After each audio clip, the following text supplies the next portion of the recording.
Magandang araw po sa inyo, Sir Blair, at maging sa lahat ng masugid niyong tagapakinig.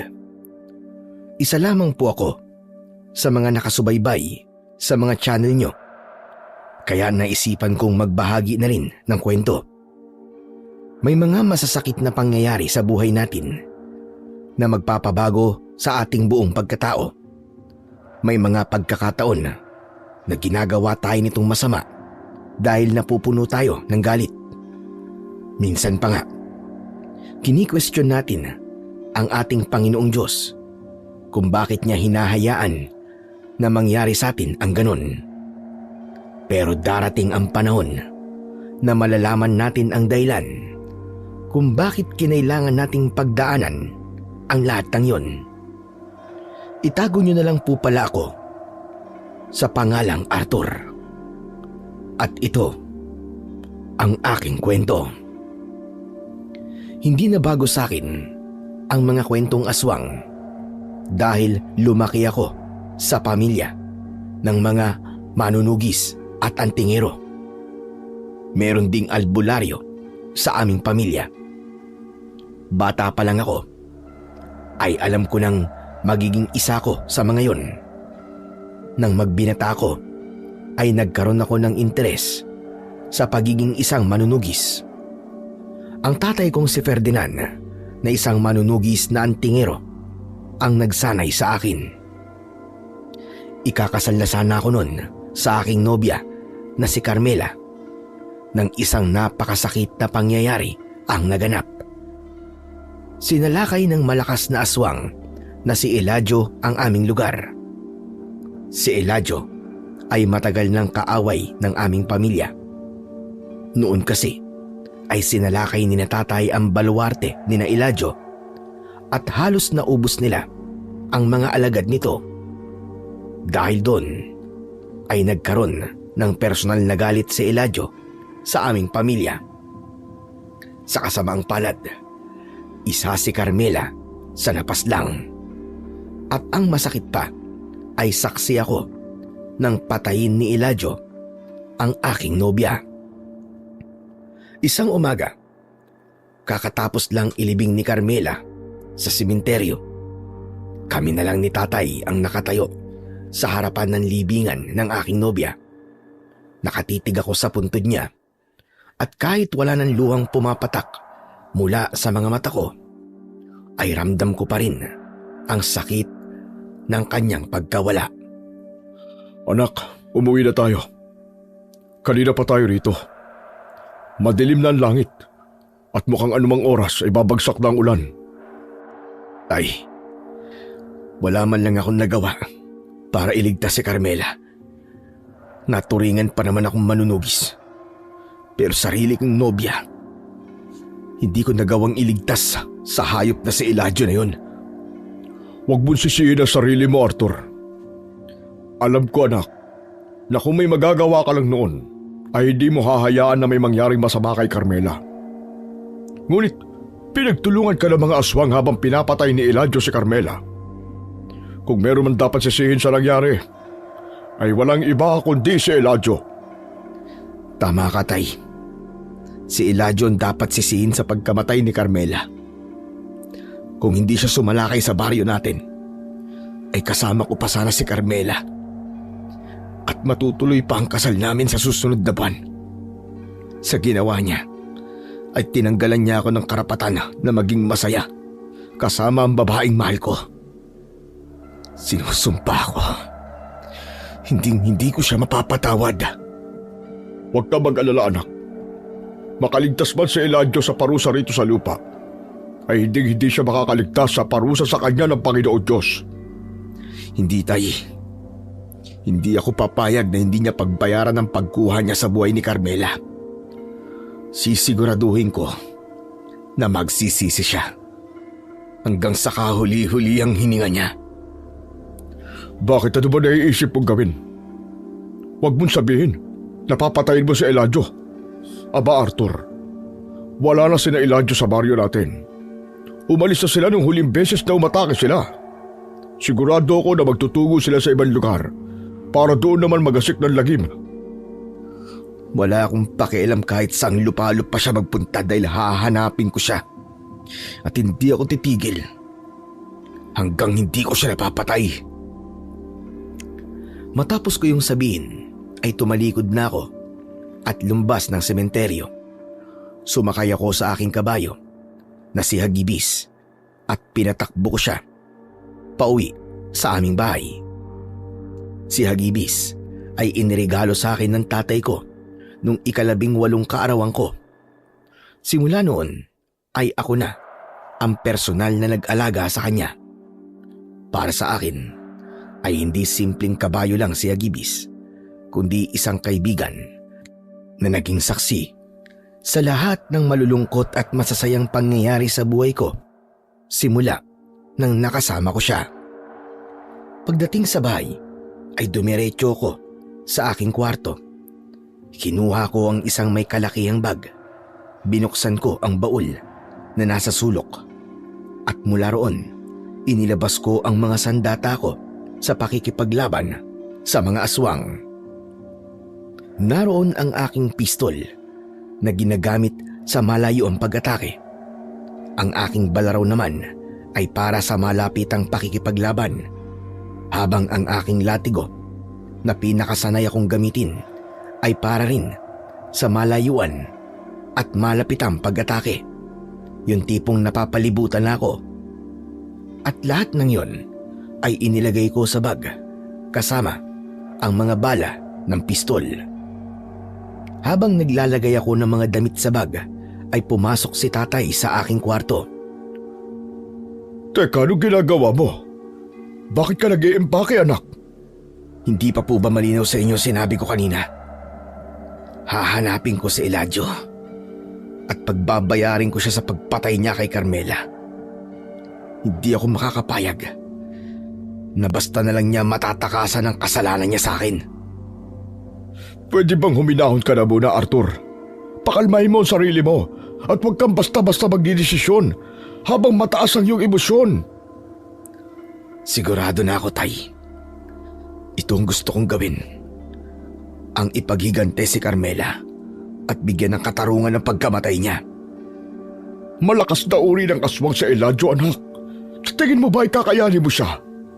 Noon nga hindi natin siya nagawang mapatay kahit kasama ko pa ang lolo mo. At ang isa kong kapatid. Ikaw na rin po nagsabi sa akin noon na isa akong mahusay na manunugis. Ilang aswang na po nagawa kong patayin.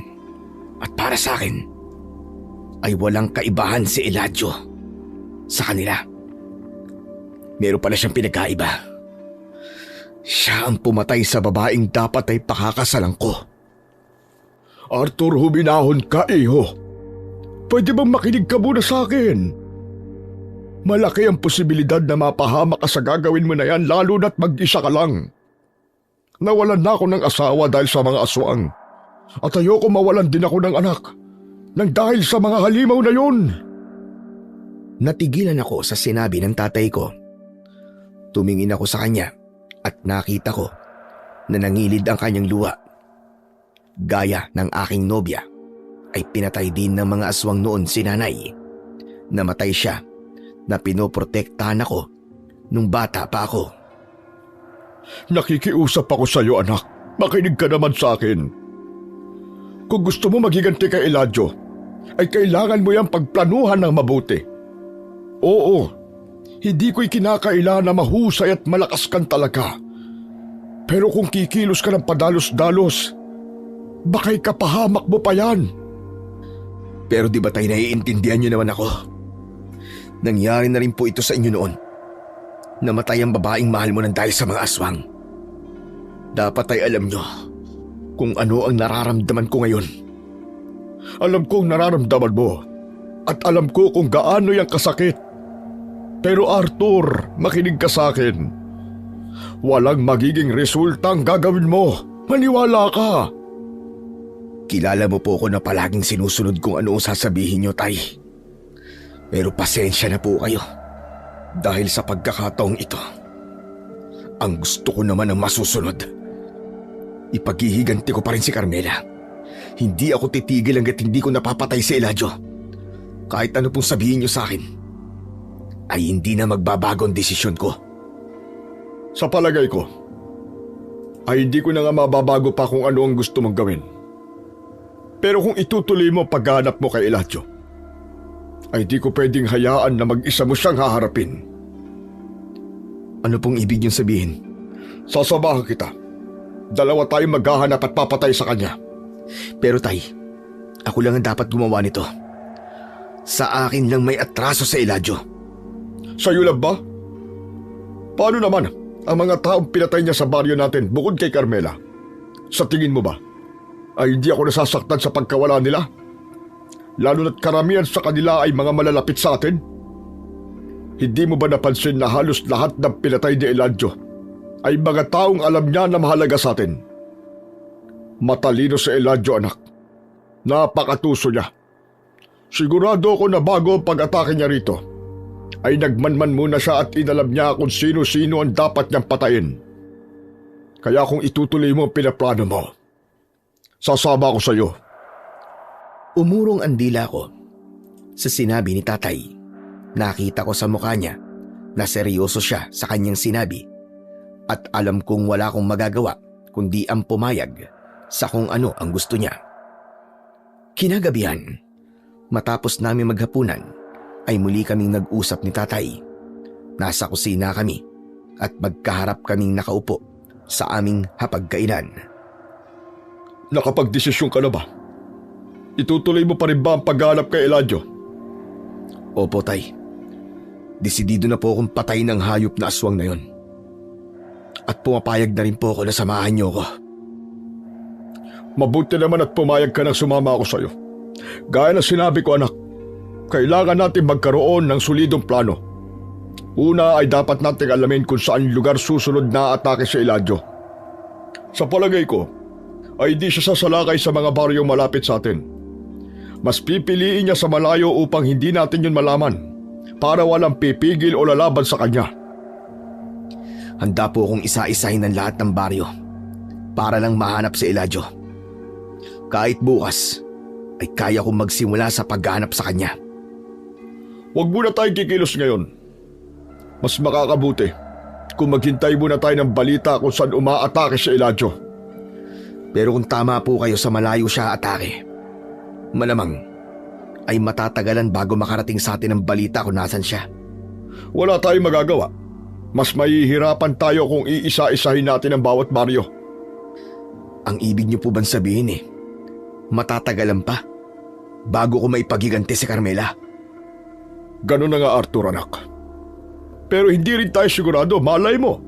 Bukas o sa makalawa ay may makarating na sa atin balita kung nasan si Eladio.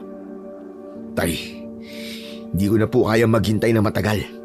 Isa pa, kung wala tayong gagawin sa ngayon kundi ang maghintay, ay marami pang mapapatay ang hayop na demonyong yon. Ngunit kung magpapadalos-dalos tayo, ay tayo ang mapapahamak. Hindi ba't isa sa itinuro ko sa iyo ay ang magplano? Napakahalaga ng pagpaplano sa mga kagaya nating manunugis. Oo nga pala, hintayin mo ko rito. Dahil meron akong ibibigay sa iyo. Tumayo si tatay at pumasok siya sa kanyang silid. Habang hinihintay ko siya, ay mariin kong naikuyom ang aking mga kamao. Alam ko sa sarili ko na hindi ko kayang gawin ang plano ni tatay. Hindi ko kayang maghintay at walang gawin habang patuloy na kumukuha ng mga inosenteng buhay si Eladio. Hindi ko kayang manatili lang sa bahay habang alam kong malayang pumapatay ang aswang na kumitila sa buhay ni Carmela. Napapitlag ako nang bumalik na si tatay. Muli siyang umupo at inilapag niya sa harapan ko ang isang kwintas na may palawit na kulay puti na bagay. May hahalin tulad. Sa dulo ng sungay ng isang hayop ang palawit ng kwintas. Tay, ano po yan? Yan ang mutya na sungay na puting kalabaw. Ipinamana pa sa akin yan ng lolo mo bago siya sumakabilang buhay. Kung sino man ang magsusuot ng mutyang yan, ay tataglayin ang lakas ng isang kalabaw. Pero dahil nagmula yan sa isang kakaibang kalabaw, ay meron din niyang kakaibang kapangyarihan Hindi lang lakas ang tataglayin ng nagmamayari niyan, kundi bilis at tapang sa pakikipaglaban sa mga aswang. Hindi ko po akalain na meron pala kayong ganyang uri ng mutya. Kahit isang beses ay hindi ko pa po nakita na suot nyo yan ha. Dahil nung pinamana sa akin yan ni tatay, ay naisip ko na hindi ko yan gagamitin. Bagkus, ay ipapamana ko yan sa'yo. Dahil noon pa man, ay nakita ko na magiging isa kang manunugis. At ito ang tamang panahon para ibigay ko sa'yo ang mutya na yan. Seryoso po ba kayo, Tay? Mukha ba ako nagbibiro? Ay, hindi naman po. Hindi lang po ako makapaniwala na ipagkakatiwala nyo kagad sa akin ang ganyang klase ng mutya. Sa ilang taon mo bilang manunugis, ay nakita ko ang lakas at abilidad mo, anak. Saksi ako kung paano ka nagsanay nun, na kahit nahihirapan ka ay hindi ka sumuko. Nakita ko rin ang napakaraming beses na nakipaglaban ka sa mga aswang. Alam ko na kagaya ko, gusto mong ipagtanggol ang mga taong walang kalaban-laban. At ang mga yon ay sapat ng dahilan para ibigay ko sa iyo ang mutyang yan. Inutusan ako ni tatay na isuot ko ang mutya ng sungay ng puting kalabaw. Kinuha ko yun at isinabit ko sa aking leg. May kakaibang kilabot akong naramdaman. Parang may mahinang bultahe ng kuryente ang mabilis na gumapang sa buong katawan ko. Isang papel ang inabot sa akin ni tatay at aniya ay nakasulat roon ang dasal na kailangan kong iusal bago ko matulog upang hindi mawala ang taglay na kapangyarihan ng mutya. Tutal, anumang araw ay makakaharap mo si Elijah, ay mas mabuti na may mutyang makakatulong sa iyo para talunin siya. Gaya na sinabi ko ay napakatuso ni Elijah, anak. Hindi siya katulad ng ibang aswang na nakaharap natin. Matalino siya at nag-iisip. Maraming salamat po sa tiwala nyo at sa mutyang ito. Mas lalo po tuloy akong nagkaroon ng lakas ng loob na harapin at patayin si Elijah. Mabuti kung ganon. Sa ngayon ay wala tayong ibang dapat gawin kundi ang maghintay. Kaya mo bang mangako sa akin na hindi ka gagawa ng anumang bagay na ikagagalit ko? Gaya po ng ano, Tay? Gaya ng pagsuway sa kung anong napag-usapan natin ngayon. Nangangako po ko na kung ano ang plano natin, ay yun po ang gagawin ko. Aasahan kung tutuparin mo ang pangako mo na yan. Sige na, matutulog na ako. Ikaw na ang bahalang magsarado ng pinto at mga bintana. Nang pumasok na si tatay sa kanyang kwarto, ay hinawakan at tinignan ko ang mutya ng puting kalabaw na nakasabit sa aking leg. Kahit hindi ko pa yun nadadasalan, ay ramdam ko na kagad ang taglay nung kapangyarihan. Kaya nasabi ko na isa nga yung makapangyarihang mutya. Pagsapit ng hating gabi, ay humiga na ako sa kama. Agad akong nakatulog dahil sa labis na antok. Ngunit hindi nagtagal ay nagising ako. Habol ko ang aking paghinga. Tagaktak ang malamig na pawis sa aking noo at nanginginig ang aking katawan. Napanaginipan ko kasi ang pagpatay ni Elijah kay Carmela. Napakalinaw ng lahat na para bang ibinalik ako sa tagpong yun. Hayop ka, Elijah. Hinding-hindi kita mapapatawad. Papatayin kita. Papatayin kita. Mas naging maalab ang galit ko. Nang oras na yon, ay walang ibang nasa isip ko, kundi ang maghiganti. At alam ko na hindi ko kayang maghintay ng matagal para makuha ang hustisya na nararapat para kay Carmela. Agad akong nagdesisyon na suwayin ang tatay ko. Kinuha ko ang aking bag at inilagay kong muli roon ang aking mga sandata. Naglagay din ako ng ilang damit at pera. Pinalitan ko ang suot ko ng komportableng pantalon at damit na may mahabang manggas. Nang lumabas ako ng kwarto, ay sandali akong huminto. Tumingin ako sa nakasaradong pinto ng kwarto ni tatay. Tay, alam kong magagalit ka sa gagawin ko. Pero hindi ko na kayang maghintay ng ilang araw pa para makaharap sa Eladio. Huwag po kayong mag-alala dahil gagawin ko ang lahat para magtagumpay ako sa pagpatay sa kanya. Sana ipagdasal niyo na lang po na makabalik pa ako rito ng buhay. Matapos yun ay lumabas na ako ng bahay. Siniguro ko na hindi ako gumawa ng kahit maliit na ingay na ikakagising ni tatay.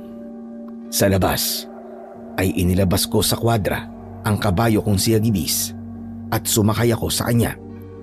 Dumaan muna ako sa sementeryo at pinuntahan ko ang puntod ni Carmela. Lumuhod ako sa harapan ng kanyang puntod at hindi ko napigilan ang pagkawala ng aking luha. Carmela, patawarin mo ko kung hindi kita nagawang iligtas. Patawad kung wala akong nagawa kundi ang panoorin ng walang awang pagpatay sa iyo ni Eladio. Kung di sana nangyari yun, ay masaya pa rin tayong magkasama ngayon habang pinaplano natin ang ating nalalapit na kasal. Pero huwag kang mag-alala, Carmela. Dahil hindi ako papayag na hindi mabigyan ng hustisyang ginawa sa iyo ng hayop na si Eladio na yun. Papatayin ko siya. Hahanapin ko siya kahit saan lugar siya magpunta. Ipaparamdam ko sa kanya ng triple ang sakit na ipinaramdam niya sa iyo. Pangako, hindi ako titigil hanggat di ko nakukuha ang katarungan na nararapat para sa iyo at sa lahat ng taong pinatay ni Eladio. Mahal na mahal kita, Carmela. Sana'y gabayan mo ko sa bawat takbang na gagawin ko simula ngayon. Nanatili pa ako ng ilang sandali sa tabi ng puntod ni Carmela. Sinariwa ko ang masasaya naming alaala nung buhay pa siya. Pakiramdam ko ay nababaliw na ako dahil may mga pagkakataon na napapangiti ako sabay biglang iyak.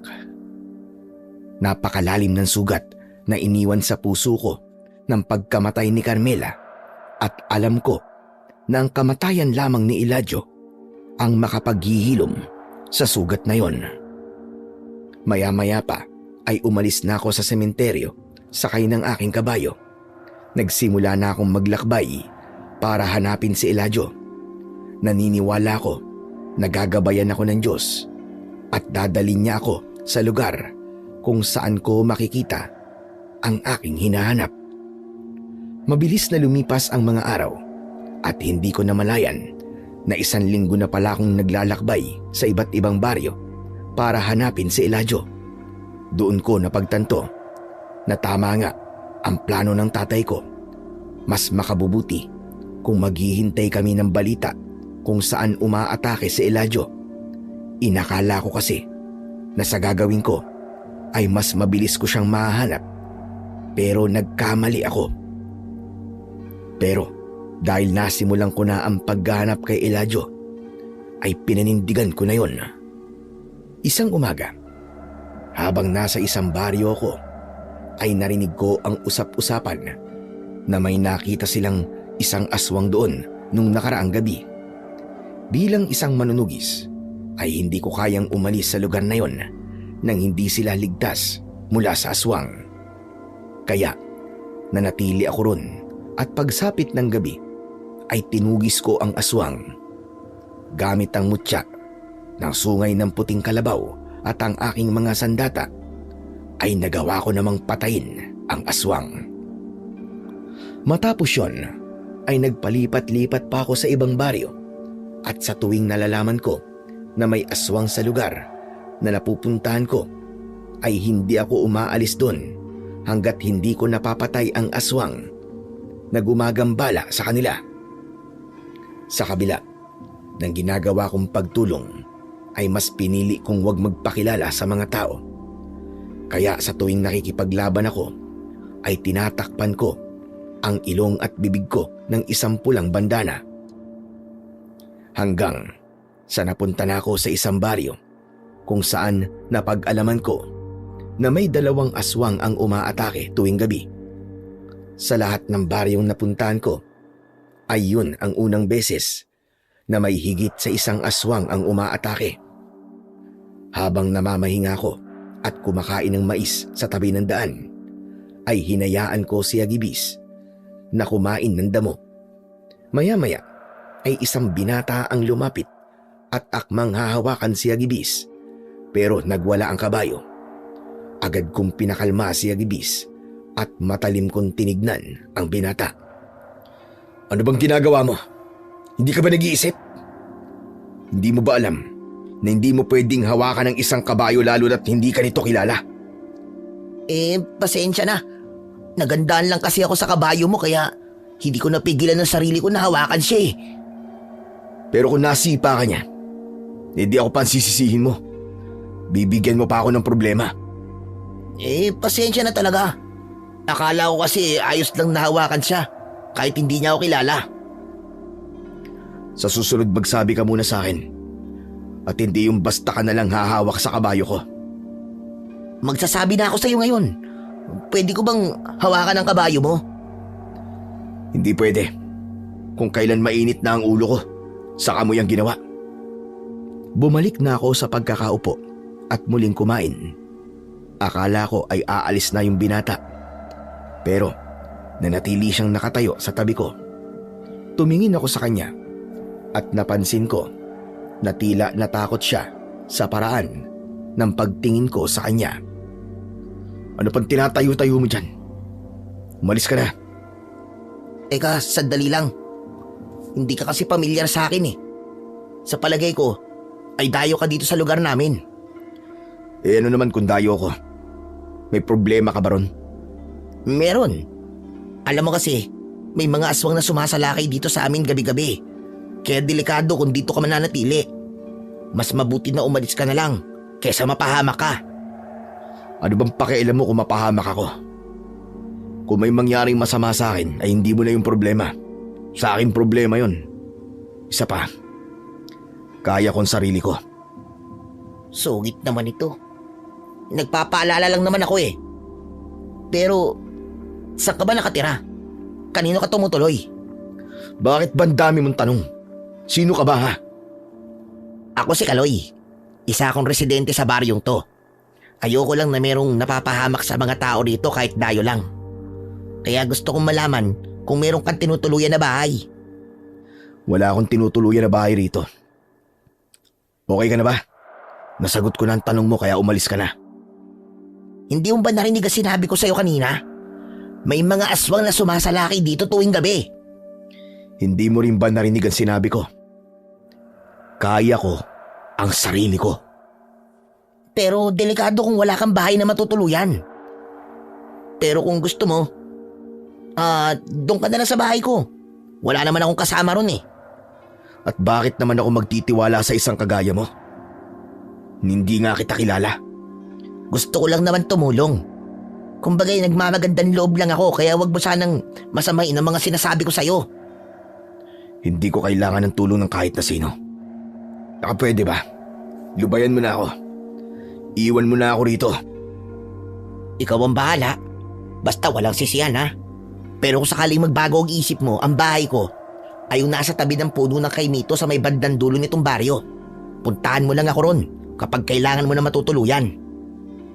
Matalim kong tinapunan ng tingin yung binata at hindi na ako nagsalita pa. Nang umalis na siya, ay napailing na lang ako. Ramdam ko naman ang sinseridad ng binata at alam kong nag-aalala talaga siya sa akin. Ramdam ko na nais niya talagang tumulong pero alam ko na hindi ako magtatagal sa lugar na yon kaya ayokong nakikipagkaibigan. Pagsapit ng gabi ay mas naging tahimik ang baryong yon.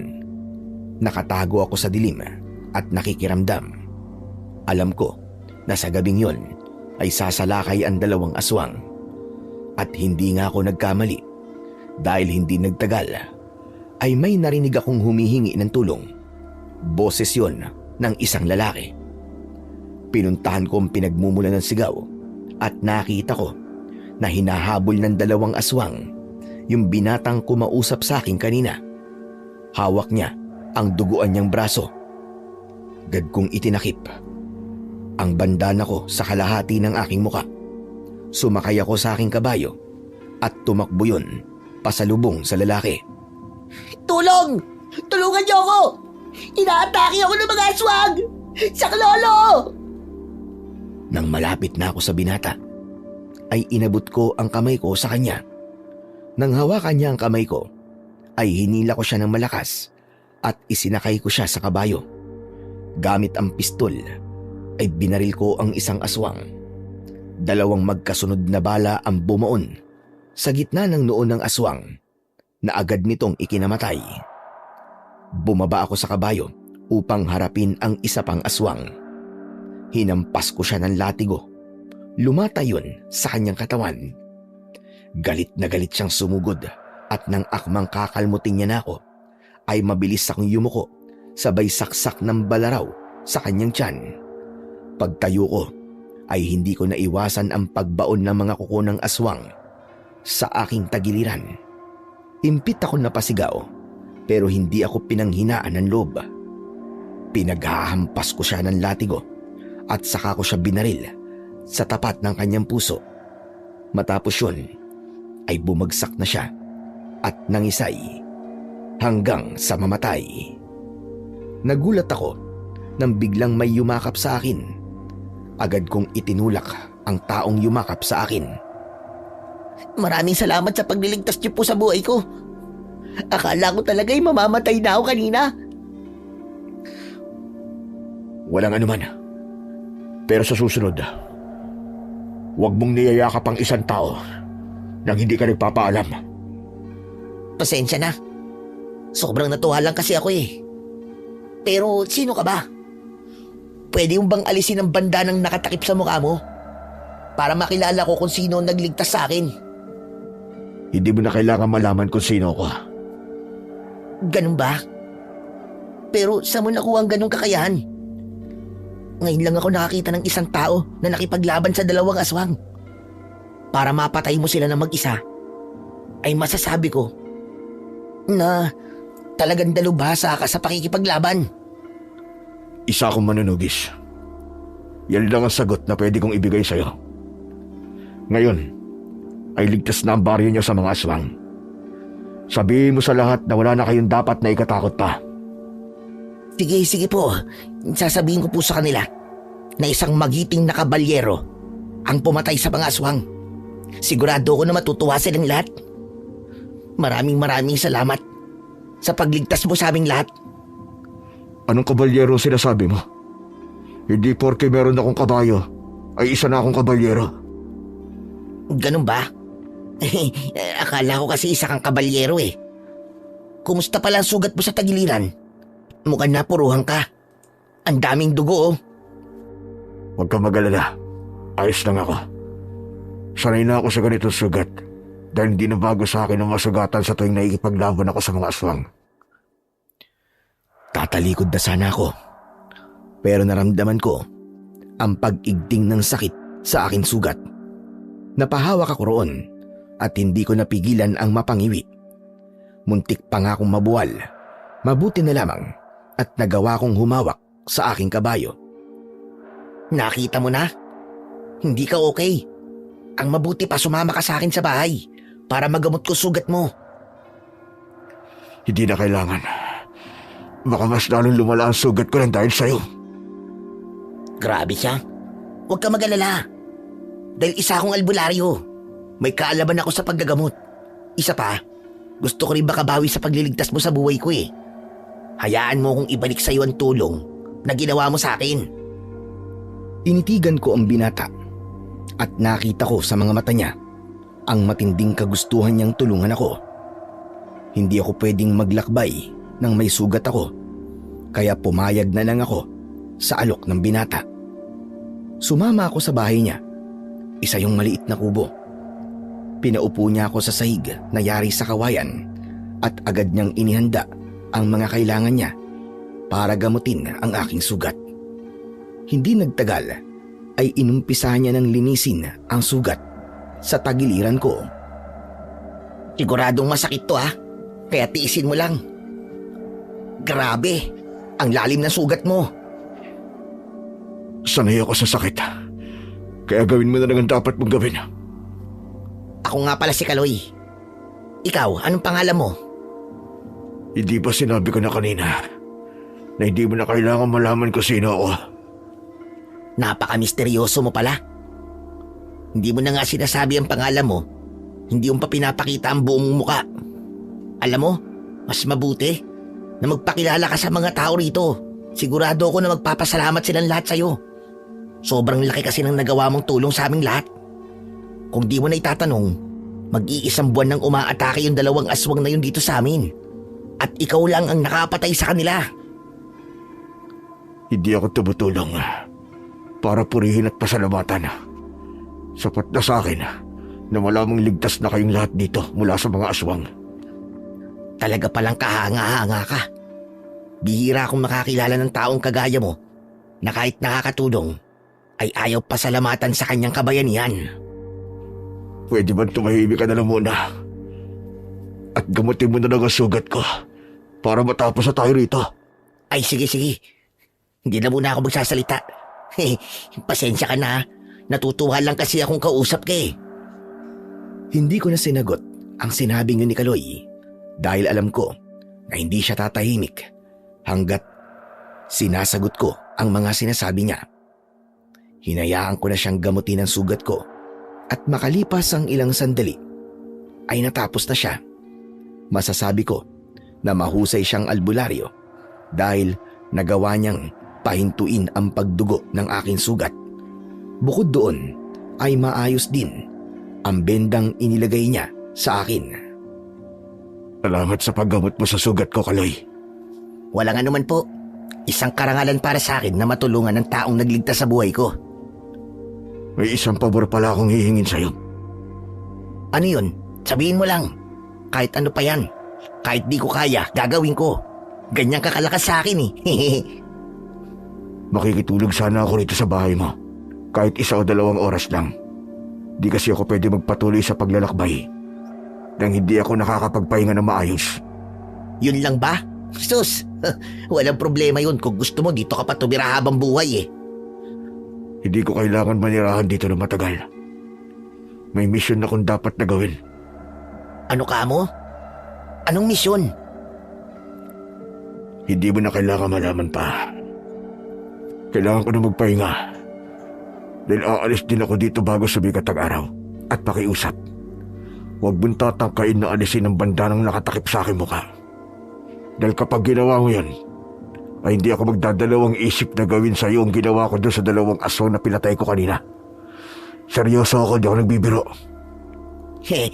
Huwag ka mag-alala. Nire-respeto ko ang desisyon mong huwag ipaalam sa akin kung sino ka. Hindi ako gagawa ng bagay na ikagagalit mo habang natutulog ka. Sige, doon ka na lang matulog sa papag. Dito na lang ako sa sahig. Ang totoo ay hindi ako seryoso sa sinabi ko. Hindi ko kayang saktan si Kaloy kahit paalisin niya ang bandana sa aking mukha. Sinabi ko lang yon para matakot siya na alamin kung sino nga ba talaga ako. Tumayo na ako at inilagay ko sa isang sulok ang aking dalang bag. Matapos yon ay humiga na ako sa papag. Nang dahil sa matinding pagod, ay agad akong nakatulog. Mahigit 2 oras akong nakatulog. Pagbangon ko, ay nakita ko si Kaloy na mahimbing na natutulog sa banig na nakalatag sa sahig. Binuksan ko ang bintana at doon ko nalaman na sumisikat na ang araw. Kinuha ko ang aking bag at tahimik akong lumabas ng kubo. Nilapitan ko ang kabayo kong si Agibis at inalis ko ang pagkakatali niya sa isang puno. Hinaplos ko ang muka ng aking kabayo. Nabigo na naman tayo mahanap si Elijah sa baryong to. Pero di bale, ang importante ay muli tayong nakatulong. At nararamdaman ko na nalalapit na ang pagharap namin ni Elijah. Ngayon, Agibis, ang gusto ko ay dalhin mo ko dun sa lugar kung saan maaaring naroon ang aswang na hinahanap natin. Sumakay ako kay Hagibis at pinaglakad ko siya ng marahan upang hindi agad siya mapagod. Makalipas ang ilang sandali ay tuluyan na kaming nakalabas ni Agibis sa baryong yon. Dumaan kami sa gubat at nang may nakita akong malinis na ilog ay hinayaan kong uminom muna roon ang aking kabayo. Umupo ako sa isang bato sa tabi ng ilog at inisip ko ang tatay ko. Medyo matagal na kasi ang nakalipas simula nang umalis ako sa aming bahay nang walang paalam. Sigurado ko na araw-araw na nag-aalala ang tatay ko sa akin. Kaya gusto ko na ring matapos ang aking misyon para makauwi na ako sa amin at makasama ko ng muli si tatay. Nagulat ako nang mula sa kung saan ay may paulit-ulit na sumigaw ng salitang kabalyero. Napalingon ako sa likod at napakunot ako ng noo nang makita ko si Kaloy na palapit sa akin. May nakasukbit na bag sa likuran niya. Habol niya ang kanyang paghinga nang nakalapit na siya sa akin. Ay, Diyos ko. Grabe, nakakapagod. Kanina pa kita hinahanap. Mabuti't nakita kita. Sino ba kasi may sabing sundan mo ko? At anong ginagawa mo rito? Alam kong ikaw ang kabalyerong nakipaglaban sa mga aswang kagabi. Ha? Ano ba sinasabi mo? Hindi ako nakikipaglaban sa mga aswang kaya nagkakamali ka sa sinasabi mo. Huwag ka na magkaila. Kanina lang ay naisip kong pagkakapareho mo dun sa nakipaglaban sa mga aswang kagabi. Parehas kayong may kabayo at magkamukha ang kabayo niyong dalawa. Hindi mo ba alam na maraming kabayo na may ganitong itsura? Parehas kayo ng katawan at ng tangkad. Normal lang yun. Maraming tao ang kasing katawan ko at kasing taas ko. Eto, hindi ka na makakalusot dito. Mas lumapit pa si Kaloy sa akin at nagulat ako nang mariin niyang hawakan ang sugat sa tagiliran ko. Aray ko! Oh, sabi ko na nga ba eh. May sugat ka sa tagiliran mo. Ikaw nga yung kabalyerong nakipaglaban sa mga aswang kagabi. Wala ka ng lusot ngayon. Binunot ko ang balaraw ko at itinutok yun sa leeg ni Kaloy. Nanlaki ang kanyang mga mata at tinitigan ko siya ng matiim. Oo, inaamin ko na. Ako nga ang pumatay sa mga aswang sa baryo nyo kagabi. Pero subukan mo lang na sabihin sa ibang nalalaman mo. At papatayin talaga kita. Alam kong hindi mo kayang patayin. Kasi mga aswang lang ang pinapatay mo. Huwag ka mag-alala kasi wala naman akong balak na ipagsabi sa iba ang katauhan mo eh. Kapag may ibang nakaalam kung sino ko, babalikan kita. Hindi mo na ako kailangan balikan. Kasi, sasama ako sa'yo. Ano ka mo? Ano sinasabi mo sasama ka sa akin? Gusto kitang tulungan sa misyon mo. Hindi ba? Nabanggit mo sa akin kagabi na meron kang misyon. Gusto kong makasama sa kung ano man ang gusto mong gawin. Nagpapatawa ka ba? Wala kang maitutulong sa akin. Ang mabuti pa, umuwi ka na at itikom mo na lang yung bibig mo. Isa kong albularyo, hindi ba? Kapag nasugatan ka sa pakikipaglaban, ay ako ang gagamot sa mga sugat mo. Hindi man kita matulungan sa pakikipaglaban, ay pwede naman kitang tulungan pagdating sa bagay na yon. Wala kang alam kung gaano kadelikado ang ginagawa ko. Kapag may nangyaring masama sa'yo, paniguradong ako ang sisisihin ng pamilya mo. Eh wala na akong pamilya. Mag-isa na lang ako sa buhay. Ang totoo niyan ay pinatay ng mga aswang ang buong pamilya ko. Isa sila sa mga unang biktima ng 2 aswang na pinatay mo. Simula nang naulila ko, ay palagi kong tinatanong ang Diyos kung ano bang dahilan kung bakit ako nabubuhay. Nang nakilala kita at nalaman kong meron kang misyon, ay naisipan ko na tulungan ka. Baka kaya hindi ako namatay nang gabing umatake ang mga aswang sa bahay namin ay dahil meron pa akong kailangan gawin dito sa mundo. At yun ay ang samahan ka sa misyon mo. Nangangako ko na hindi ako magiging pabigat sa'yo. Ikinalulungkot ko nangyari sa pamilya mo. Pero hindi kita hayaang sumama sa akin. Bumalik ka na sa baryo nyo. Isa kang albularyo. Manggamot ka na lang ng mga may sakit doon. Isa nga akong albularyo. Pero wala namang may tiwala sa akin. Lahat sila iniisip na hindi ako magaling kasi bata pa ako. Arang awa mo na. Isama mo na ako sa'yo. Ang totoo niyan, dala ko na ang ilang mga gamit at mga gamot na kakailanganin mo kapag nasugatan ka.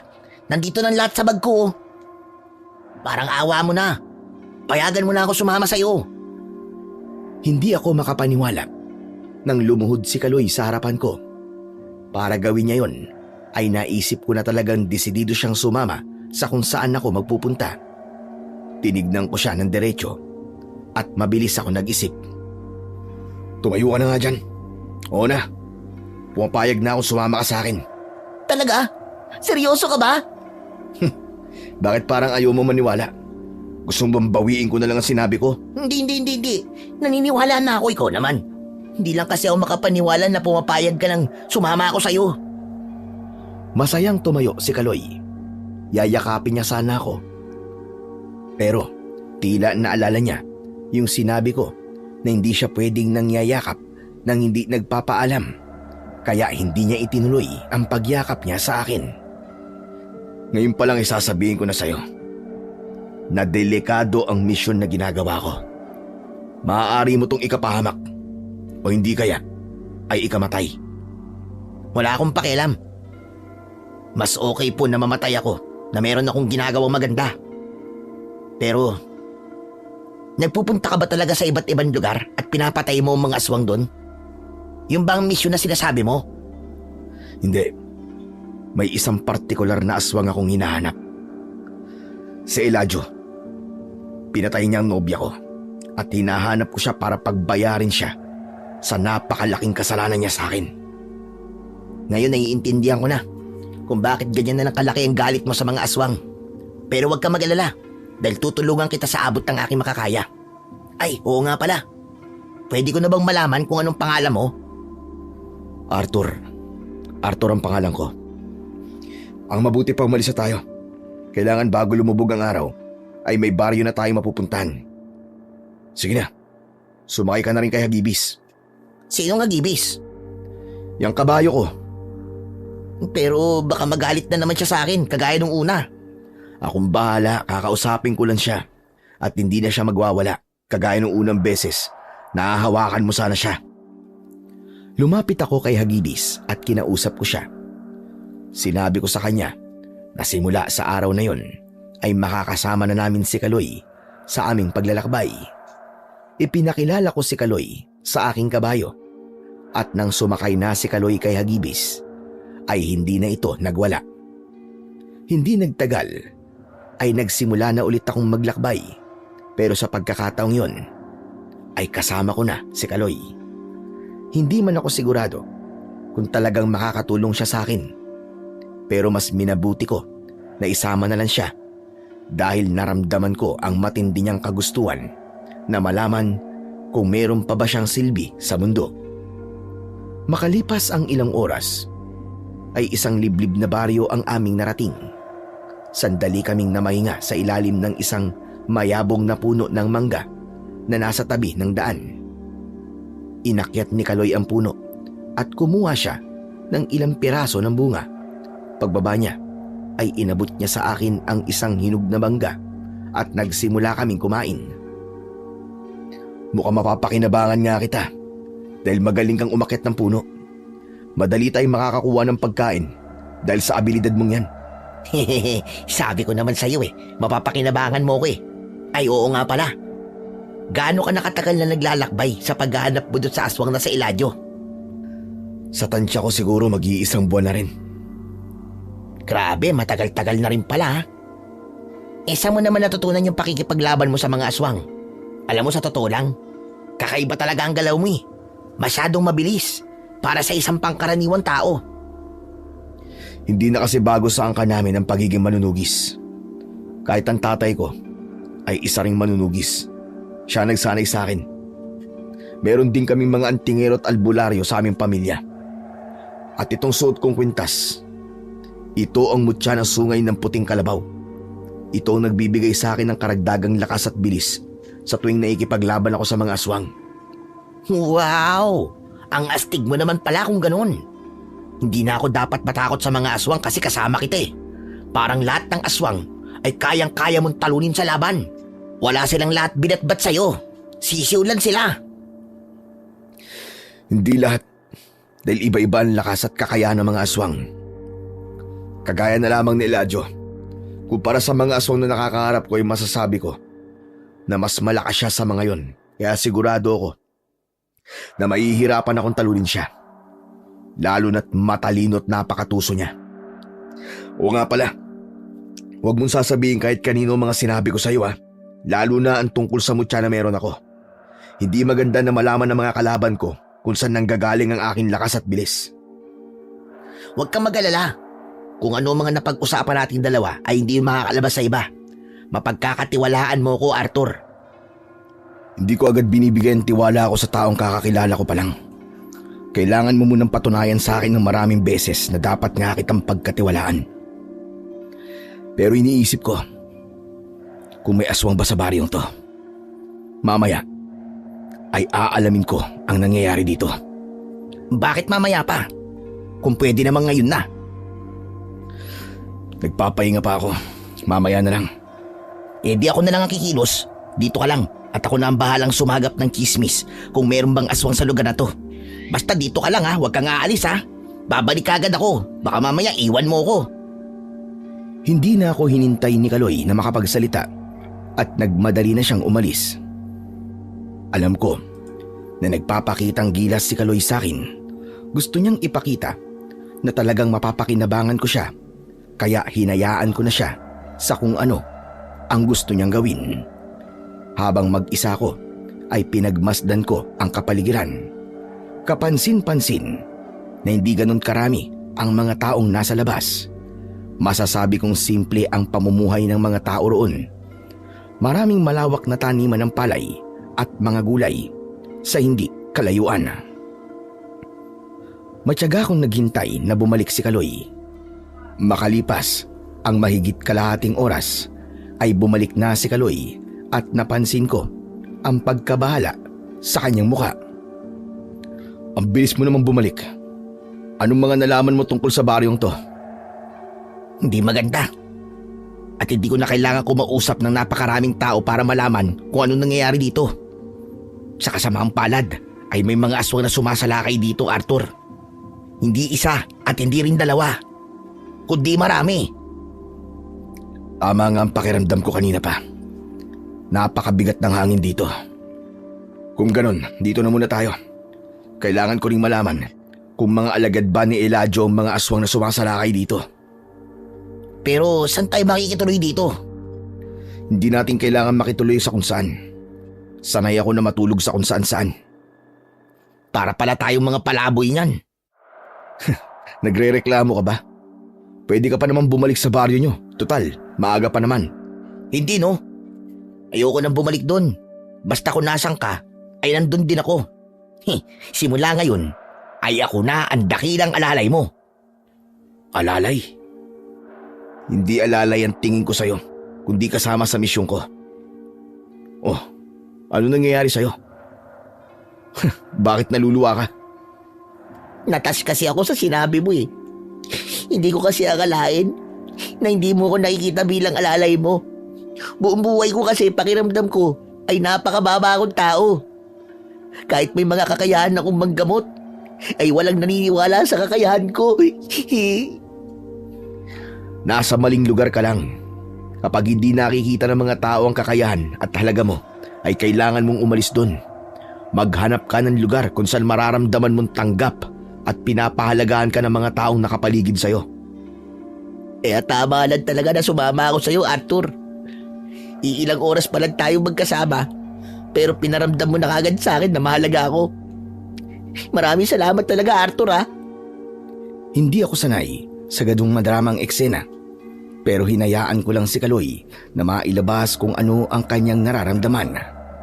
Doon pa lang ay nakita ko na magkakaroon ng mahalagang gampanin si Kaloy sa misyon na gusto kong tapusin. Kinagabihan ay nagtago kami ni Kaloy sa dilim. Inihanda ko na ang sarili ko sa posibilidad na pagsalakay ng mga aswang. Tinakpan ko na ng bandana ang kalahati ng aking muka hanggang sa may naramdaman akong kakaiba. Mas naging mabigat ang hangin at naging mainit ang paligid. Nararamdaman ko na may aswang na sa paligid. Kaloy, dito ka lang ha. At huwag kang aalis dito kahit na anong mangyari. Galingan mo, Arthur. Sigurado ako na kahit ilang aswang pa ang makaharap mo, ay kayang-kaya mo silang talunin lahat. Kahit paano, ay mas lumakas ang loob ko dahil sa sinabi ni Kaloy. Iniwanan ko na siya at nagsimula na akong mag-ikot sa baryo habang sakay ng kabayo. Hindi nagtagal ay 3 aswang ang nakita kong mabilis na sumugod sa akin. Alam kong hindi nila alam kung ano ang kaya kong gawin, kaya ganun na lang kalakas ang loob nila para atakihin ako. Pinatakbo ko ng mabilis si Agibis pasugod sa mga aswang. Pinaputukan ko ng pistol ang aswang na nasa gitna. Agad siyang bumulagta nang tinamaan siya ng bala sa noo. Dumaan ang kabayo sa gitna ng 2 aswang. Pinulupot ko ang latigo ko sa leeg ng aswang na nasa kaliwa at kinaladkad ko siya. Pinahinto ko si Agibis at mabilis akong bumaba sa kanya. Gamit ang balaraw ay nilaslas ko ang leeg ng aswang na kanina ay kinakaladkad ng kabayo. Habang ang natitirang aswang ay tatakas pa sana. Pero 2 beses ko siyang pinaputukan ng pistol sa likod ng kanyang ulo na agad naman niyang ikinamatay. Pagsakay ko sa kabayo ay napansin ko ang mga taong nakasilip sa bintana ng kani-kanilang mga bahay. Hindi sila makapaniwala sa kanilang nasaksihan. Agad kong pinatakbo palayo si Agibis hanggang sa tuluyan na kaming nilamon ng kadiliman. Binalikan ko si Kaloy kung saan ko siya iniwanan. Pagbaba ko ng kabayo ay agad niya akong sinalubong. Grabe! Idol talaga kita, Arthur! Biruin mo! 3 aswang ang pinatumba mo ng ganong kabilis! Anak ng putya. Ibig sabihin sinundan mo ko kaya alam mo kung ilang aswang ang kinalaban ko. Oo. Gusto ko kasing makita ulit ang pakikipaglaban mo sa mga aswang eh. Talagang humahanga kasi ako sa galing mo. Hindi ba sabi ko sa'yo? Dito ka lang at huwag kang aalis. Paano kung may iba pa palang aswang kanina? Tapos ikaw ang inatake? Pasensya ka na. Hindi ko kasi napigilan ang sarili ko eh. Pero hindi ka naman nasugatan, di ba? Hindi. Kahit galos wala akong nakuha. Mabuti naman. Pero aalis na ba tayo rito? 3 aswang na kasi yung pinatay mo eh. Hindi muna. Kailangan ko muna masiguro na wala nang aswang sasalakay dito bago tayo umalis. Isa pa, ikaw na rin ang nagsabi sa akin na maraming aswang ang namemerwisyo dito. Kaya may posibilidad na may iba pang mga aswang ang aatake sa mga darating panggabi. Siguro, kailangan may makausap akong tao na higit na may alam sa pangyayari rito. Ako nang bahala dyan. Bukas ng umaga mag-iikot-ikot ulit ako rito at magtatanong sa mga tao. Sige, ikaw nang bahala pagdating sa bagay na yan. Sa ngayon, magpapahinga at matulog na muna tayo. Humiga na ako sa inilatag ni Kaloy na dahon ng saging. Ipinikit ko na ang aking mga mata at kahit hindi ako komportable sa aking higaan, ay pinilit ko pa ring matulog. Kalat na ang liwanag sa paligid nang magising ako. Nagtaka ko dahil hindi ko nakita si Kaloy. Inalis ko ang pagkakatali ni Agibis sa puno at dinala ko siya sa madamong bahagi ng kinaroroonan ko para makakain siya. Habang pinapakain ko si Agibis, ay siyang pagdating naman ni Kaloy. Saan ka ba galing? Ang akala ko iniwan mo na ako eh. Bakit? Malulungkot ka ba kapag iniwanan kita? Puro ka talaga kalokohan eh. Saan ka nga nagpunta? Hindi ba sabi ko iaalamin ko kung meron pang mga aswang dito? Gumising talaga ako na maaga para magawa ko yung trabaho ko. At alam mo ba kung sino nakausap ko kanina? Yung mismong kapitan ng baryong to, si Kapitan Erming. Ano sabi niya sa'yo? Ang sabi niya maraming aswang daw talaga sumasalakay dito. Hindi lang 3. Kaya mukhang marami-rami ka pang dapat na patayin. Tama ka. At mukhang matatagalan tayo bago makaalis sa lugar na ito. Yan nga rin ang naisip ko kanina eh. Kaya gumawa ko ng paraan para meron tayong bahay na matutuluyan habang nandito tayo. Kaloy, hindi tayo pwedeng makituloy sa bahay ng ibang tao. Hindi ako pwedeng tumira na may kasamang iba maliban sa'yo. Baka malaman nila na ako nakikipaglaban sa mga aswang. Siyempre, naisip ko na rin yan. Huwag ka mag-alala. Dahil dun sa bahay kung saan tayo titira, ay tayong dalawa lang ang naroon. Wala tayong ibang kasama. Ano ka mo? Paano ka nakakuha ng bahay na tayong dalawa lang ang titira? Hindi ba ang sabi ko ay kinausap ko kanina si Kapitan Erning? Nagtanong kasi ako sa kanya kung meron ba tayong trabaho na pwedeng pasukan dito. Ang sabi niya, naghahanap siya na mag-aalaga at magbabantay sa taniman niya ng mga gulay. Pinatay daw kasi ng mga aswang yung dating trabador niya eh. Kaya yun, ang sabi ko, tayong dalawa na lang kuhain niya. At pumayag naman siya. Kaya pupunta tayo ngayon sa bahay niya para makilala ka niya. Aba, maganda yung naisip mo ah. Matalino ka rin pala. Sabi ko naman sa'yo, di ba?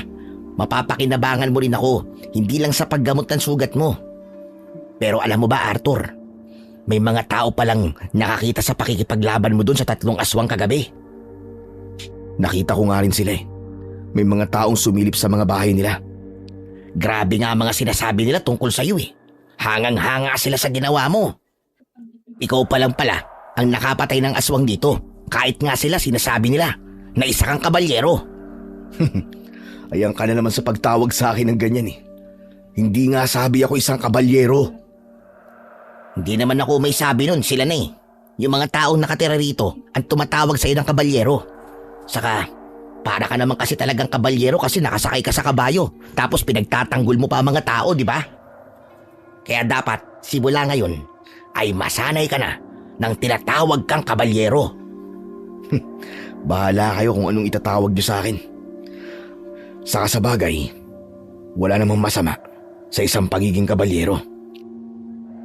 Ama ka. Pero mamaya na tayo mag-usap. Punta na natin si Kapitan Erning sa bahay niya kasi naghihintay na siya sa atin doon.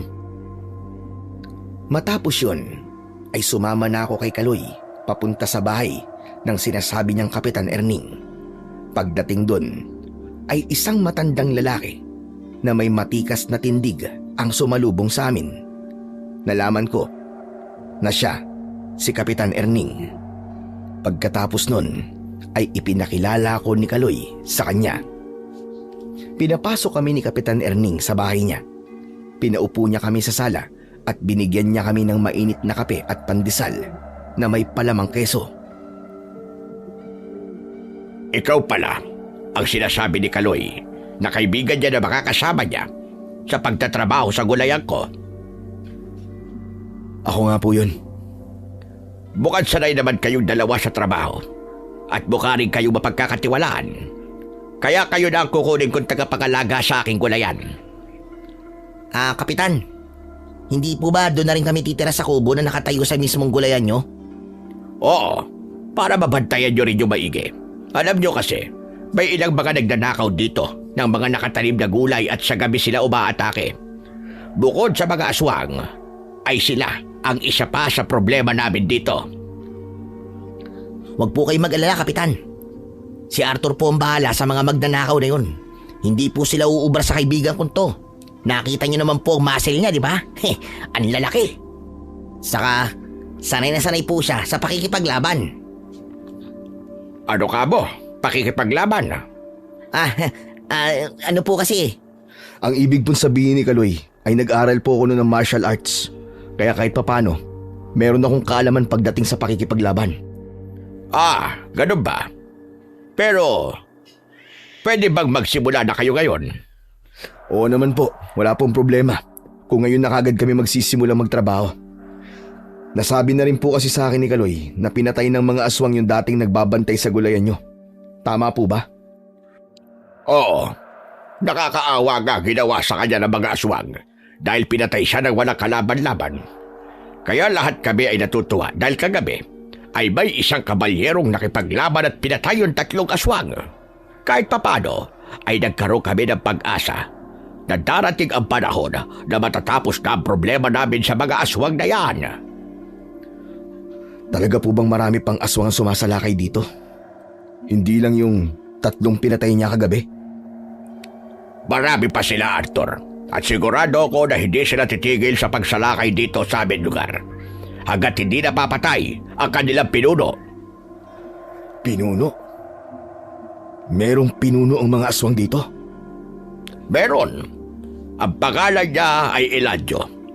Isang beses pa lang siya nagpakita sa aming lahat. Sinabi niya na uubusin niya lahat ng mga tao rito dahil dito sila magtatayo ng kanilang baluarte. Sa palagay ko, ay napili ni Eladio ang lugar namin dahil masyado itong liblib at malayo ito sa ibang baryo. Nagkatinginan kami ni Kaloy. Pagkarinig ko pa lang sa pangalan ni Eladio, ay agad nang kumulo ang dugo ko sa matinding galit. Hindi ako makapaniwala na sa wakas ay narating ko na ang lugar kung saan naroon ang aswang na pumatay sa aking nobya. Pinilit kong umakto ng kaswal sa harapan ni Kapitan Erning para hindi niya mahalata na kilala ko si Eladio.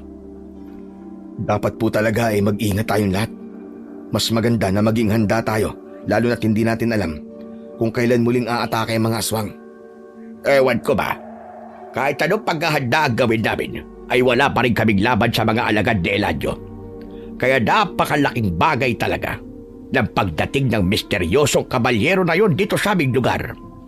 At sana nga, siya na ang matagal na naming hinihintay na makapagpapalaya sa amin mula sa takot namin sa mga aswang.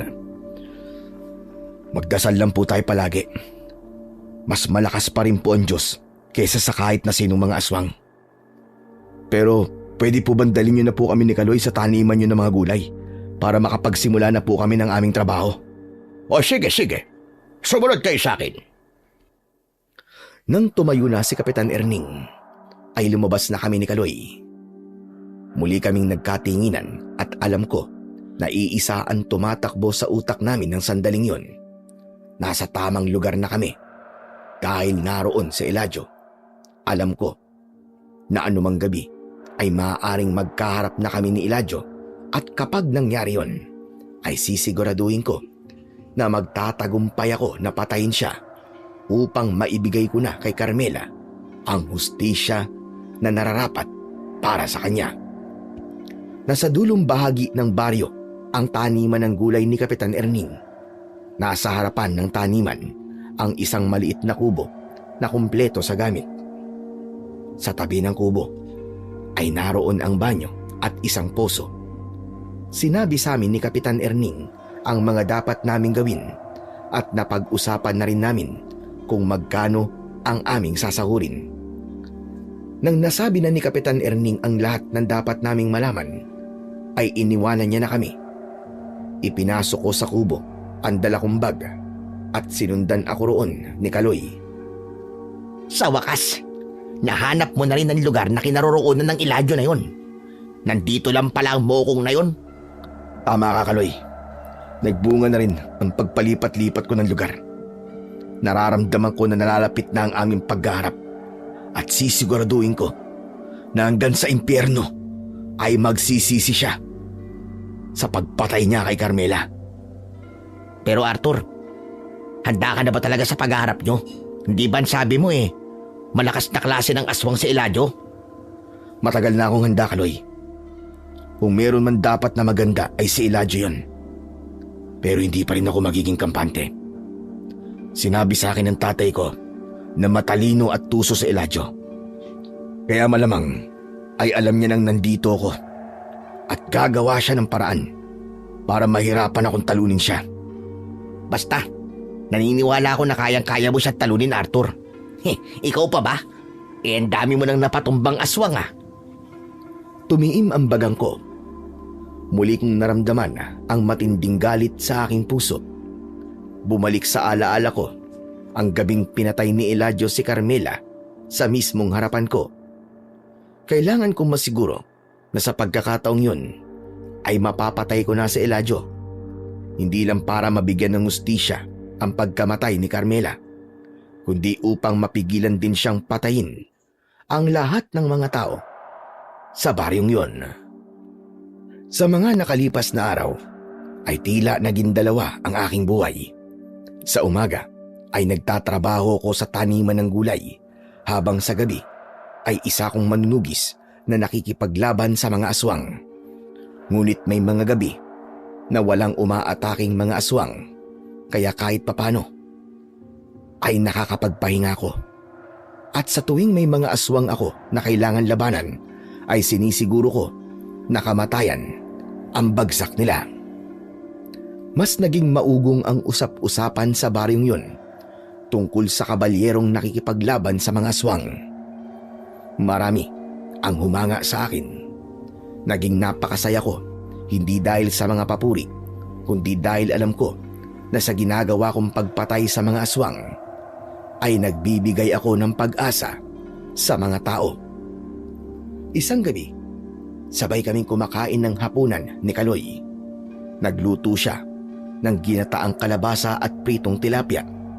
Habang kumakain, ay may iniabot na pera si Kaloy sa akin. Kahit hindi ko alam kung para saan yun, ay tinanggap ko pa rin ang pera. Ano to? Hindi mo ba alam kung ano yan? Pera yan. Bakit? Hindi ka pa ba nakakakita ng pera sa buhay mo? Ikaw talaga, oo. Alam kong pera to, ang ibig ko sabihin para saan to at sa mo to kinuha. Yan na nga ba sinasabi ko eh. Masyado ka kasing tutok sa pakikipaglaban mo sa mga aswang at nakalimutan mo na yatang nagtatrabaho tayo sa gulayan ni Kapitan Erning. Sahod natin yan kasi 1 linggo na tayo nagtatrabaho kay Kapitan. Sa akin na niya ibinigay yung sahod mo at iabot ko na lang daw sa'yo. Sa totoo lang, ay hindi ko napapansin na nagtatrabaho tayo dito. Tama ka. Masyado ako nakatutok sa pakikipaglaban sa mga aswang. Iniisip ko na baka isang gabi ay biglang magpakita na sa akin si Eladio. Panigurado, alam na ng Eladio na yun na nandito ka. Sa dabi man naman ng mga alagad niya na pinatay mo eh. Saka, mas lalo kang pinag-uusapan ng mga tao rito. Narinig ko nga kahapon dun sa umpukan na gusto nilang makilala kung sino yung kabalyerong nakikipaglaban sa mga aswang eh. Arthur, wala ka ba talagang planong magpakilala sa kanila? Wala, Kaloy. Dahil tumutulong ako sa mga tao ng bukal sa aking kalooban. At hindi ko na kailangang ipakilala sa kanila kung sino ako at kung anong ginagawa ko. Kaya naman idol na idol kita eh. Hindi talaga ako nagsisisi na sumama ako sa'yo. Ang dami kong natututunan sa'yo. Ako rin naman, Kaloy. Wala akong pagsisisi na pinayagan kita sumama sa akin. Napakalaki ng tulong mo para sa akin, Kaloy. Kaya nagpapasalamat ako sa'yo at sa lahat ng ginagawa mo para sa misyong ko to. Yan ka na naman eh. Nakakatas na naman yung sinasabi mo eh. Parang maiiyak tuloy ako eh. Huwag ka na nga umiyak. Bakit? Maiiyak ka rin ba kapag umiyak ako? Hindi. Ang pangit mo kasi kapag umiiyak ka. Hala siya. Natawa si Kaloy sa sinabi ko na yon. Pero totoo ang sinabi ko sa kanya. Napakalaki ng naitutulong ni Kaloy sa akin mula pa nung ginamot niya ang sugat ko hanggang sa paghahanap niya ng bahay na matutuluyan namin sa baryong yon. Kaya nasabi ko sa sarili ko ng sandaling yon na nakuha na ni Kaloy ng buo ang tiwala ko. Kinabukasan ng umaga, kahit madaling araw na ako nakauwi dahil sa pagbabantay ko sa baryo, ay maaga pa rin ako nagising. Gaya ng nakasanayan, ay may nakahain ng almusal sa lamesa. Tinawag ako ni Kaloy para makakain na kaming dalawa. Habang kumakain kami, ay biglang dumating si Kapitan Erning. Pinapasok namin siya at inaya siya ni Kaloy na saluhan kami sa almusal. Sinabi ni Kapitan na kumain na siya at wag na namin siyang intindihin. Pasensya na kayo kung pumunta ako rito ng ganito kaaga. Gusto ko lang kasi kayo kumustahin. Mahigit 1 linggo na kasi kayo nagtatrabaho sa akin. Ayos lang naman po kami rito, Kapitan. Saka, nasanay na rin po kami sa trabaho namin dito sa taniman. Mabuti naman kung ganon. Kung may kailangan kayo o problema, ay magsabi lang kayo sa akin. Huwag kayo mahihiya. Oo nga pala. Baka naman lumalabas pa kayo sa gabi ha. Napapansin ko kasi na mas napapadalas ang pagsalakay ng mga aswang dito sa atin. Hindi na po kami lumalabas kapag madilim na. Kaya wala po kayong dapat na ipag-alala sa amin. Sana talaga ay maubos na ng kabalyerong yon ang mga aswang para matapos na ang problema natin dito.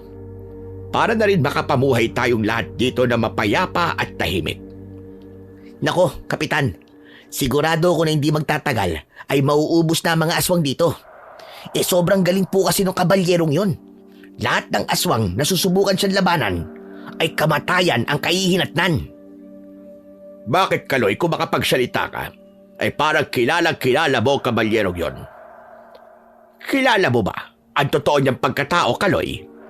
Nako, hindi po.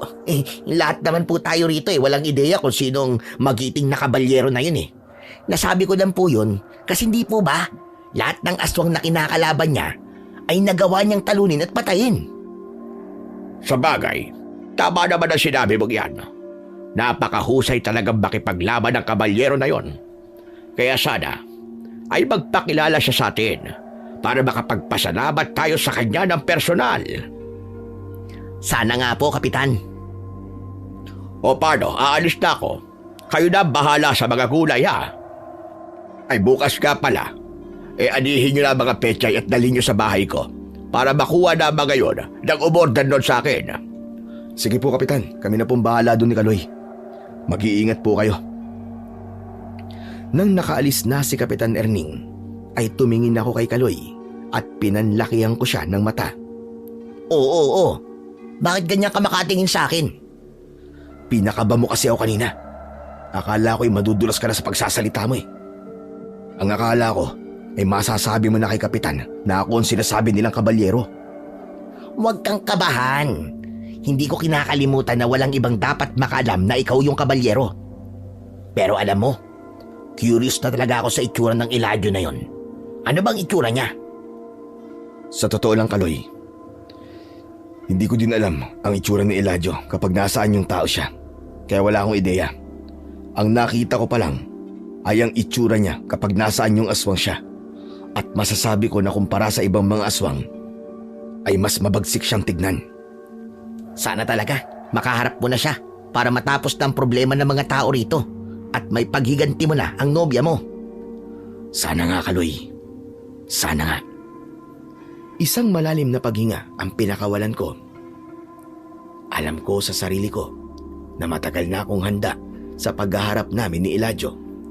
Ngunit sa tuwing iniisip ko kung ano-ano ang posibleng mangyayari sa aming laban, ay may konting takot akong nararamdaman.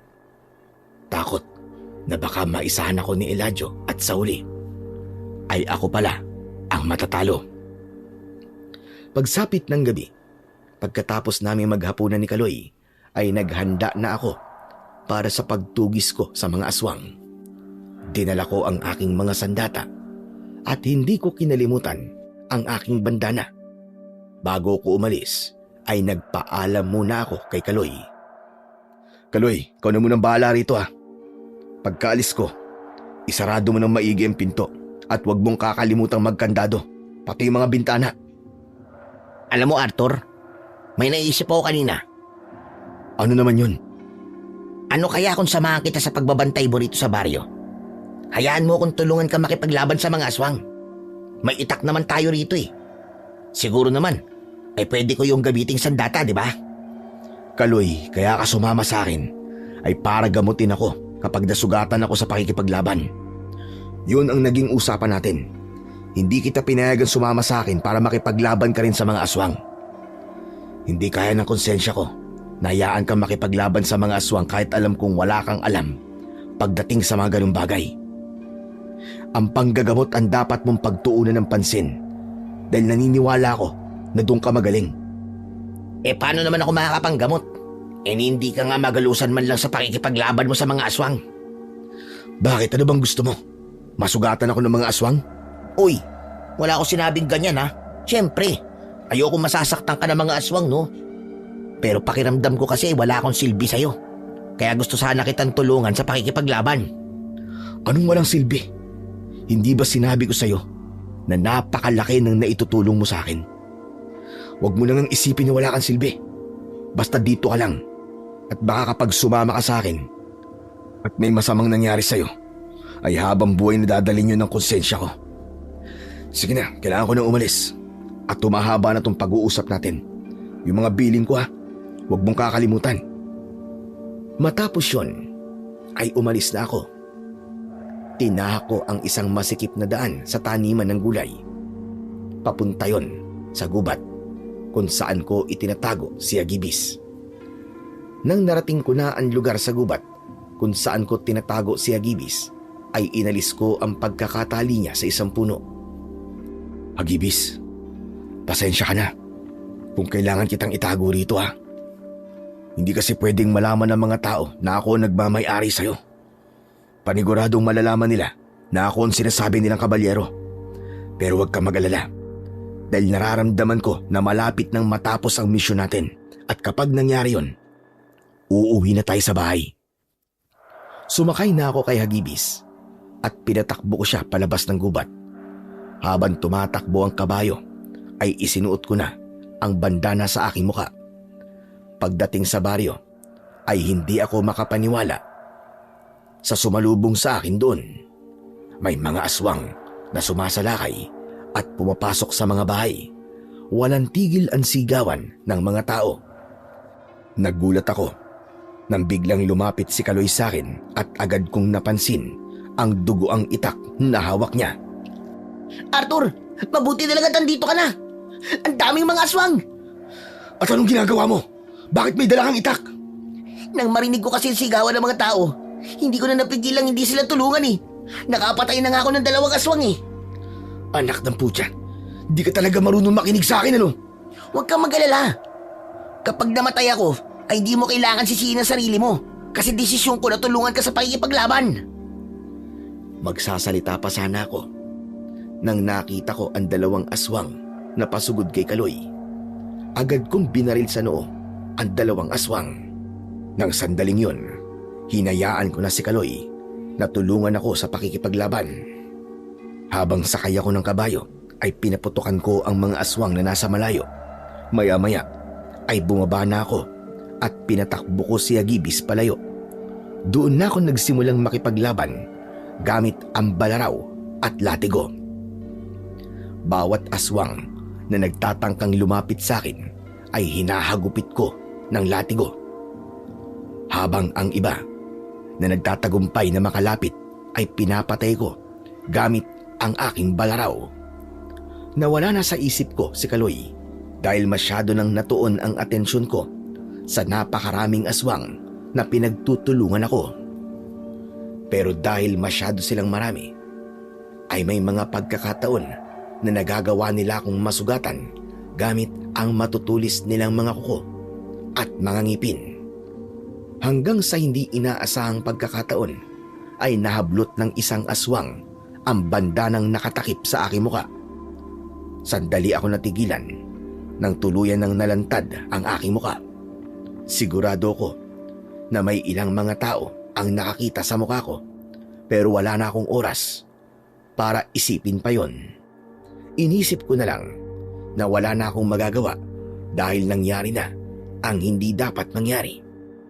Ipinagpatuloy ko na lamang ang aking pakikipaglaban sa mga aswang at makalipas ang ilang sandali ay nagawa ko ng patumbayin ang lahat ng mga aswang. Luminga ako sa paligid para hanapin si Kaloy at labis akong nagimbal nang nakita ko siyang hawak ni Eladio na nasa anyong aswang. Nakatutok sa leeg ni Kaloy ang matutulis na mga kuko ni Eladio. Kumusta ka na, Arthur? Masaya ka ba na muli tayong nagkita? Walang iya ka, Eladio. Pakawalan mo ang kaibigan ko. Huwag mo siyang idamay sa laban nating 2. Huwag kang duwag. Kung gusto mong iligtas ang kaibigan mo, sumunod ka sa amin sa gubat. Sa oras na hindi mo siya pakawalan, papatayin kitang hayop ka. Tumigil ka! Wala ka sa posisyon para utusan ako! Isang malakas na halakhak ang pinakawalan ni Eladio ng mga sandaling yon at pagkatapos nun ay mabilis niyang hinila si Kaloy patungo sa direksyon kung saan naroon ang gubat. Sinundan ko sila Pero walang nagawa ang kapangyarihan ng aking mutya dahil mas mabilis kumilos si Eladio ng di hamak. Isa yung patunay na isa siyang malakas na uri ng aswang. Pagdating sa loob ng gubat ay nawala sa paningin ko sina Eladio at Kaloy. Huminto ako at lumingalinga sa paligid. Eladio! Magpakita ka sa akin, hayop ka! Huwag mong sasaktan si Kaloy! Dahil hindi mo magugustuhan ang gagawin ko sa'yo, demonyo ka! Wala akong ibang narinig kundi ang huni ng mga panggabing ibon at ang pag-ihip ng hangin. Muli akong tumakbo upang hanapin sina Eladio at Kaloy hanggang sa natigilan ako nang narinig ko ang malakas na pagsigaw ni Kaloy. Tumakbo ako sa direksyon kung saan ko narinig ang pagsigaw ni Kaloy. Makalipas ang ilang sandali ay nagulat ako nang nakasalubong ko si Kapitan Erning. Kapitan, ano pong ginagawa niyo rito? Nakita ko na dinala rito ni Eladio si Kaloy, kaya sinubukan kong hanapin sila. Bilang kapitan ng baryong ito, ay tungkulin ko masiguro kaligtasan ng mga tao rito. Pero delikado po rito. Baka pati ikaw ay gawa ng hindi maganda ni Eladio. Hayaan mo na akong tulungan ka. Oo nga pala. Hindi ako makapaniwala na ikaw pala, kabalyero. Kaya pala ng unang beses kitang nakita, ay may kakaiba na akong naramdaman sa iyo.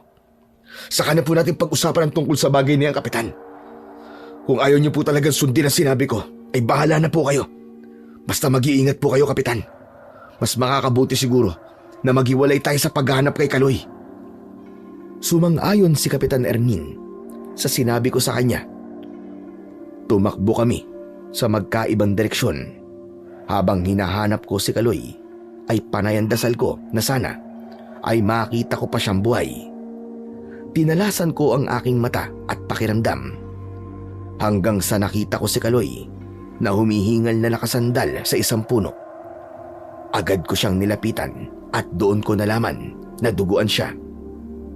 Hawak niya ang kanyang tiyan kung saan meron siya nung malalim na sugat na halatang mula sa kalmot ng aswang. Salamat sa Diyos at nakita na rin kita, Kaloy. Mabuti na lang at nagawa akong makatakas kay Eladio. Dadali muna kita sa baryo at baka mayroong pwedeng gumamot sa sugat mo ron. Teka, sandali lang. May kailangan kang malaman. Kanina, bago pinagtangkaan ni Eladio ang buhay ko, ay pinakita niya sa akin ng anyo niya. Kapag isa siyang tao, Arthur, si Kapitan Erning, si Kapitan Erning. Ano yun? Anong meron kay Kapitan Erning? Si Kapitan Erning, siya si Eladio. Napamaang ako sa sinabi ni Kaloy. Pakiramdam ko ay sasabog ang ulo ko sa narinig ko. Parehas kaming nagulat ni Kaloy nang marinig namin ang boses ni Kapitan Erning. Kaya napalingon kami sa kanya. Kapitan, totoo ba ang sinabi ni Kaloy? Na ikaw si Eladio? Alam mo, hindi ko alam kung may sapusa ang kaibigan mong yan. Biruin mo. Nagawa pa niyang mabuhay pagkatapos ng ginawa ko sa kanya. Kung ganun, ikaw nga si Eladio, hayop ka! Kilala mo naman ako, Arthur. Hindi ako lumalaban ng patas. Wala kang kaalam-alam na alam ko na mapupunta ka sa baryong ito. Kaya kinuha ko ang katauhan ng kanilang kapitana matapos ko siyang patayin. Sa totoo lang, wala pa sana akong planong magharap tayo ngayong gabi. Pero unti-unti mo nang inuubos ang mga alagad ko. Kaya naisip ko na kailangan na kitang idispatcha at patayin. Para sa kaalaman mo, demonyo ka. Ubus na ang mga alagad mong aswang. Inubos ko na sila at pinagpipiesta na sila ng mga kalahin yung demonyo sa impyerno. Kung ganon, mas lalo ako nagkaroon ng dahilan para patayin ka ang mga kagaya mong manunugis ay di na dapat binubuhay dahil baka tinik kayo sa lalamunan naming mga aswang. Sa isang kisap mata ay nag-anyong aswang si Kapitan Erning at naging si Eladio na siya. Naglalagablab ang galit sa puso ko ng sandaling yun dahil alam ko na yun na ang pagkakataon ko upang maipagiganti ang pagkamatay ng pinakamamahal kong nobya na si Carmela.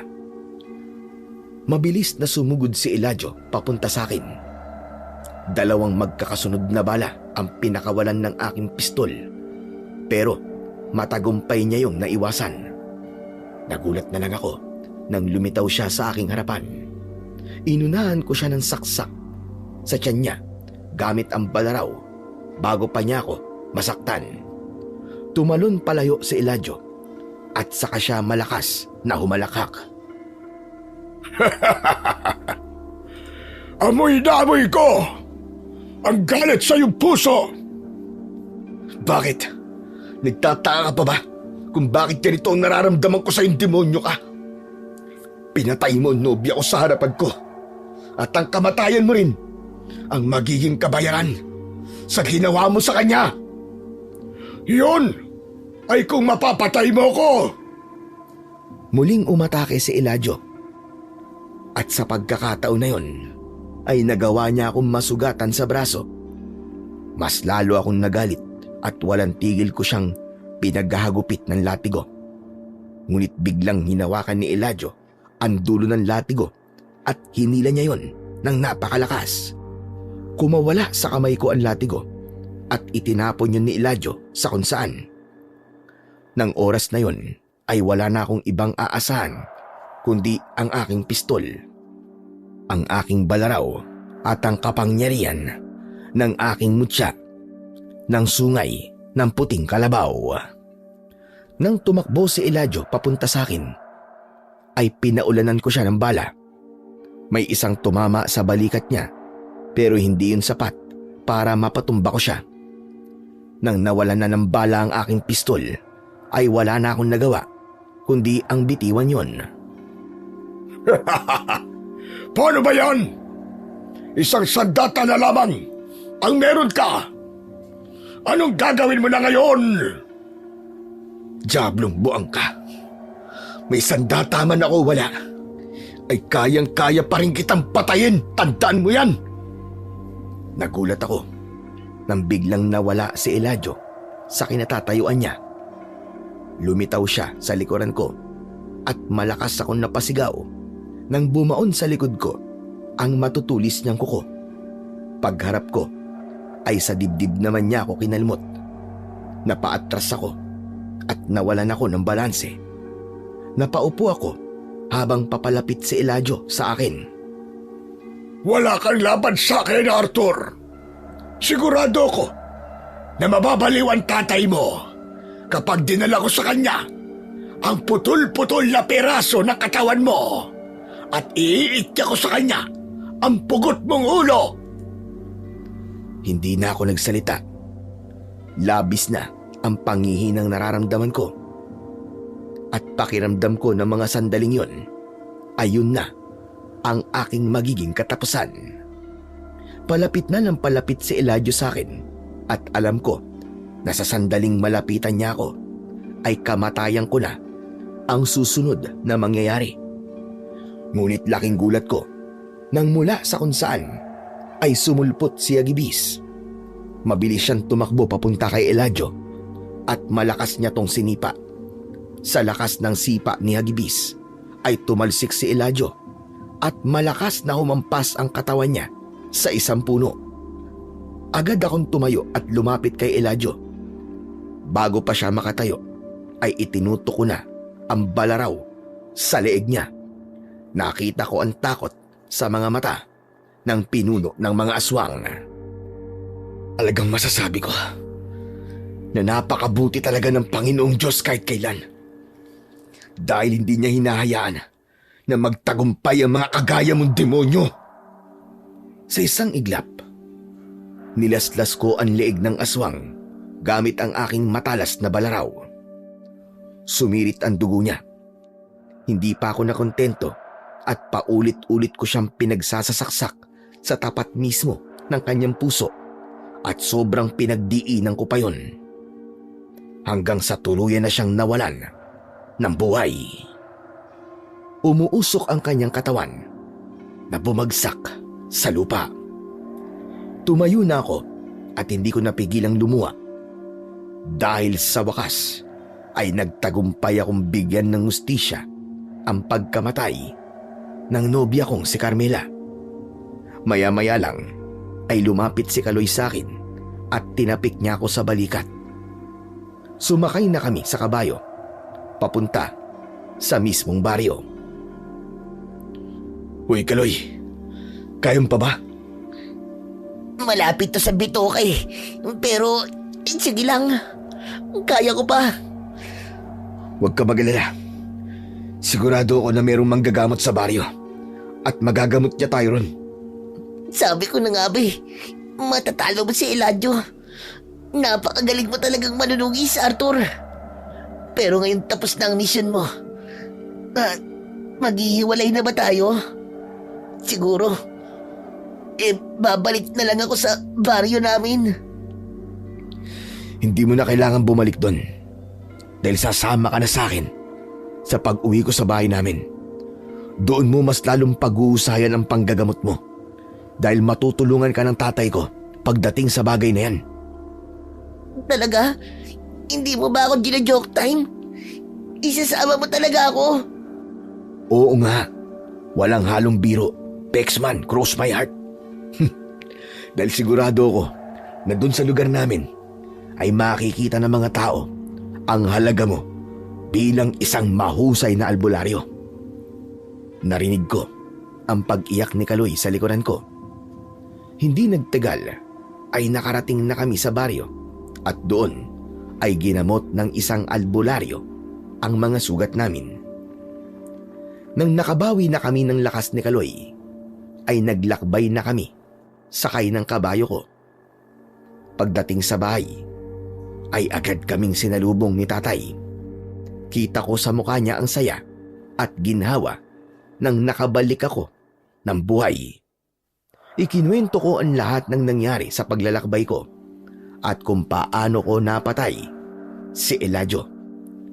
Ipinakilala ko rin kay tatay ang kaibigan kong si Kaloy na kasakasama ko sa pagtugis ko sa mga aswang. At sinabi ko sa kanya kung gaano kalaki ang naitulong niya sa akin para magtagumpay ako. Simula noon, naging bahagi na ng pamilya namin si Kaloy. Sinanay siya ng tatay ko sa panggagamot at hindi nagtagal ay nakilala siya sa lugar namin bilang isang mahusay na albularyo. Masaya ko dahil alam kong matatahimik na ang kaluluwa ni Carmela. Aminado ko na hindi tama ang magiganti. Pero para sa akin, hindi lang yun basta pagiganti.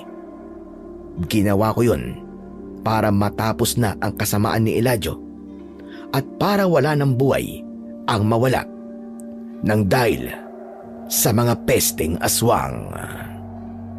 Hanggang dito na lamang po ang aking kwento at sana may natutunan po kayo na magandang aral. Maraming salamat po sa pakikinig. Sa kwentong ito, pinapakita lamang sa paglalakbay ng buhay, darating ang isang taong hindi mo inaasahan. Isang estrangherong unti-unting magiging sandigan mo sa mga panahong wasak ang iyong damdamin at puno ng pait ang iyong puso. Sa gitna ng iyong mga misyon, ng paggangad ng pagiganti at ng bigat ng mga sugat na iniwan sa iyo ng nakaraan, may ipapadala ang Diyos na magsisilbing ilaw sa iyong landas. Sa kanyang presensya, mararamdaman mong may taong handang umunawa, makinig at umalalay sa iyo nang walang hinihinging kapalit.